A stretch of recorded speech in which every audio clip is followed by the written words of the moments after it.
He whenua tuku iho I rā huitia I raro I te ture tāpui ranga ika.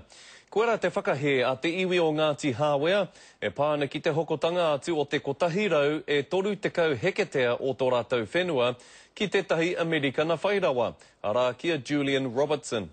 Koe ni te whenua kei roto I ngā ringa o Juliana Robertson, engari ko te whakapaia te hau kāinga, ka ore I tika kia hokona atu tētahi wahanga o te whenua nei.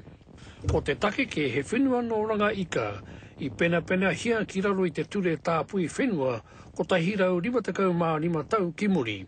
The creation of that reserve is an act of parliament. So, if it was done today, but it was done by the central government, authorities back then. So, if you're going to do anything with it, you have to do it according to that level of things, which is by gazette notice, etc.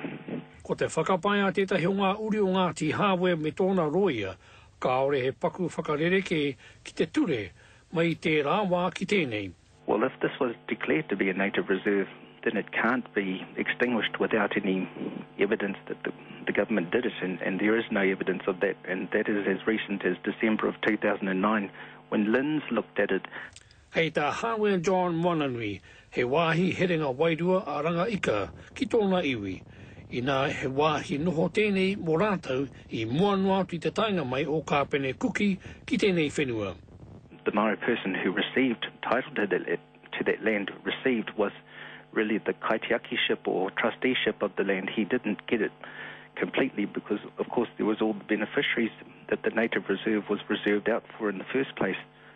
I tēnei wā, kei te whakakaotunu te iwi o Ngāti Hāwea, tā rātau kreme, hei tuku ki te kōti whenua Māori.